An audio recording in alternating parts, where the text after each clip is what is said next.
This is the Palin Update on SarahNet Radio. I'm Kevin Scholla. We're little teapots and we're getting steamed up because Obama's tipping us over, pouring out, and draining that entrepreneurial spirit from us. Well, if we start sending constitutional conservatives to Washington, perhaps we can turn things around. With that in mind, another huge Palin endorsement.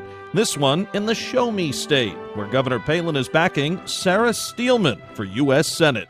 Sarah Steelman is here to talk about the Palin support. Governor Palin takes to Twitter and Facebook to slam Barack Obama on multiple fronts, and words from the Palins following the unspeakable movie massacre in Colorado. First up, our special guest, someone Governor Palin thinks very highly of. Well, today, SarahNet Radio is even extra Sarah, because along with continuing coverage of Sarah Palin, of course, our guest today is Sarah Palin-endorsed Sarah Steelman. Are you following? Can't have enough Sarahs. Sarah Steelman, welcome to the Palin Update. Hey, it's a pleasure to be on your show.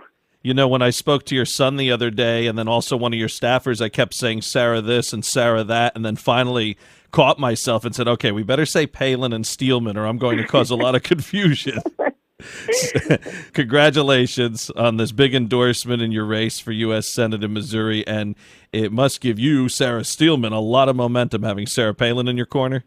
Oh, absolutely, and I'm just so excited and so honored to have her endorsement. I mean, I admire and respect her. She's a fighter, you know, and she hasn't been afraid to stand up and do what needs to be done and say what needs to be said.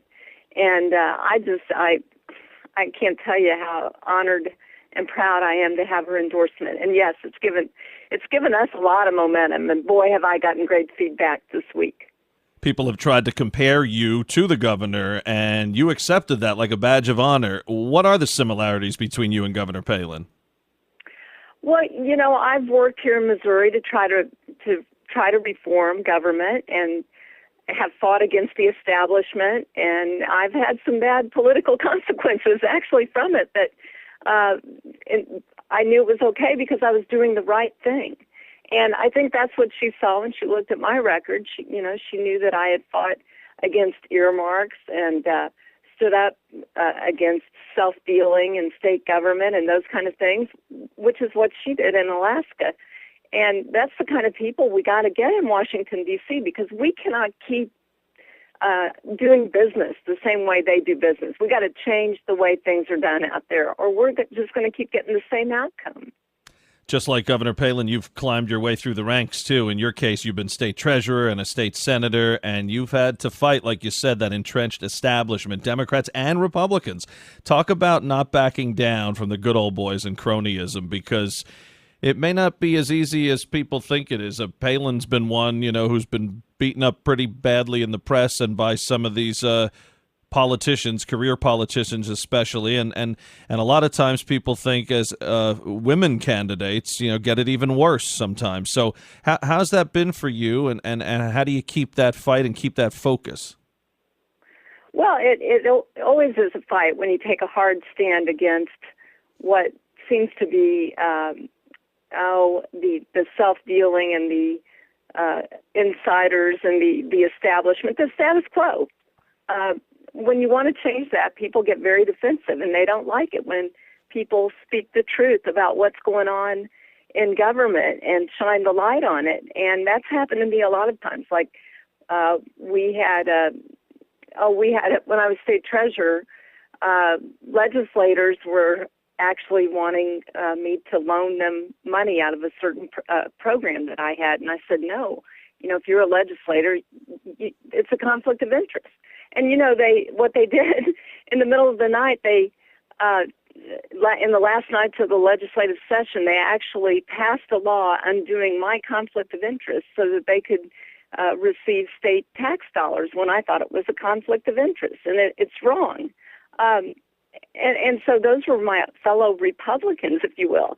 So the thing is, sometimes you make people mad in your own party, but if you're doing the right thing, it's worth it. And that's what we need more of. What happens in Washington is people just they try to protect each other instead of doing what is right for the country. And yeah, it's hard sometimes. And for conservative women who stand up and say the truth to power, sometimes you get beat down a little bit. But you know what? We get back up again and do it again. I think when people see that, I mean, it's really you and the governor are just people to look up to, because it's tough. You could see why some good people don't even run at all because of some of the things that are done to them by opponents or the media. And also, like you said, someone trying to make a deal with you like that, you know, you could see someone throwing their hands up and saying, you know what, I can't deal with this. But for you to forge forward like that, that's very honorable, and hopefully that will translate to people who know that about you and go out and vote. Now, in her endorsement of you, Sarah Palin said, "You'll fight for us, not the special interests." Tell people how this catering to special interest groups is really destroying Washington right now. Oh my gosh, it is destroying Washington. You know, what happens up there is people just become so entrenched, and instead of listening to the people that sent them or making sure that they follow their conservative principles that we know work, they will listen to the lobbyists. They'll listen to whatever group has their ear or has made large contributions to their campaign, and do what's in the best interest of those people instead of putting the people of this country first. And it happens time and time again. You know, I am proposing some reforms in my campaign. For example, I think we should eliminate congressional pensions and make it so that it is a servant position, not a career. I think people wouldn't stay so long. They go back home.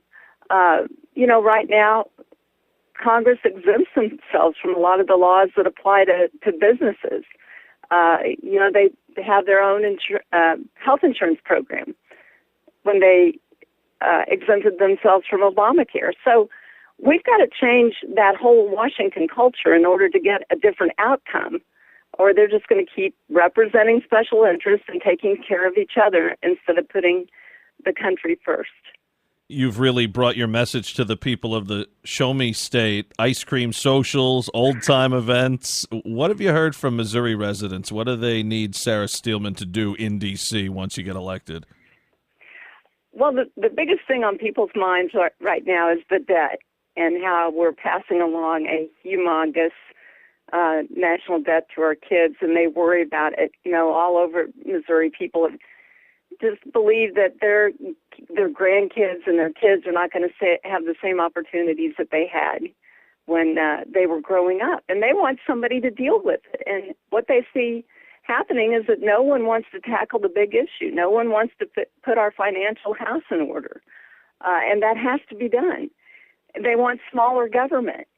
So, you know, I've spent a lot of time talking about how we need a balanced budget amendment to the Constitution, and that we need to cap the size of government, and we just need to stop spending money we don't have. And there's a whole lot of things you can do that aren't being done right now in Congress to solve that problem.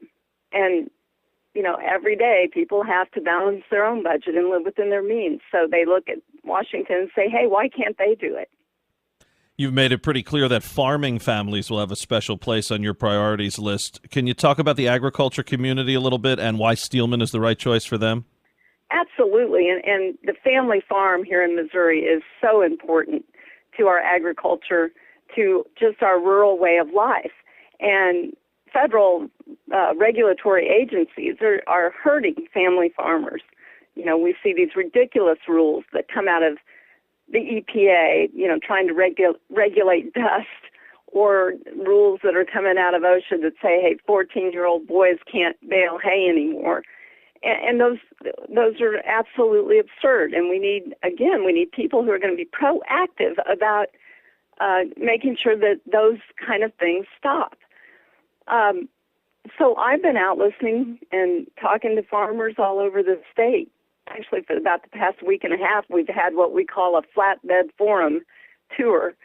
And they tell me time and time again that these regulations have got to stop. They're trying to, you know, in some cases they're trying to take away what it means to be a farmer. Like they want believe it or not, I know this might shock you, USDA right now wants to redefine farm animals and put them in the same definition as pet store animals like dogs and cats. And that's a threat to the family farm. And so I'm going to be the person that fights for them because I understand the importance of agriculture to our state and to our country.